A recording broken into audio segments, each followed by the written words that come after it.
တောဘရင်ချင်းသိကြီးအိမ်မောကြနေတော့ကြက်ကလေးတစ်ကောင်ကသူ့အပေါ်မှာတက်ဆော့မိပါလေရောဘယ်ပြေးမလို့လဲငါကိတ်နေတာကိုလာနောက်ရှမ်းနေတာလားကျွန်တော်ကိုမစားပါနဲ့တနေ့မှကျေးဇူးပြန်ဆက်ပါမယ်တဲ့ချင်းသိကြီးကမင်းလိုကောင်ကငါ့ကိုဘာကူညီနိုင်မှာလဲဆိုပြီးရီတာပေါ့ဒါပေမဲ့တနာပြီးလွတ်ပေးလိုက်ပါတယ်ရက်အနှဲငယ်ကြတဲ့အခါမှာတော့ချင်းသိကြီးဟာမုတ်ဆိုးရဲ့ပိုက်ကွန်ထဲမှာမိသွားပါဘူးမယုံလို့မရပဲပိုပြီးမိကုန်တာပေါ့တော့ရဲ့ချင်းသိကြီးဟာအားကြီးရမယ်ဖြစ်နေရှာတယ်အဲ့ဒီအချိန်မှာကျွတ်ကလေးကချင်းသိကြီးရဲ့အော်တန်ကိုကြားသွားရောဒါချင်းသိကြီးရဲ့အတန်ပဲငါသွားကူမဆိုပြီးကျွတ်ကလေးဟာသူ့ရဲ့သွားသေးသေးလေးတွေနဲ့ကျိုးကိုအမြန်ကိုက်ဖြတ်ပါတော့တယ်စိတ်ရှည်လက်ရှည်နဲ့ကျိုးတွေကိုတစ်ချောင်းချင်းဖြတ်ပေးနေတာပေါ့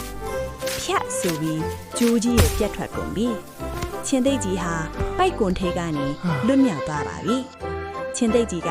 ကျေးဇူးပါပဲကြောက်ကလေးอ่ะမင်းတကယ်ပဲငါ့ကိုကဲနိုင်တာပဲလို့ပြောရှာတယ်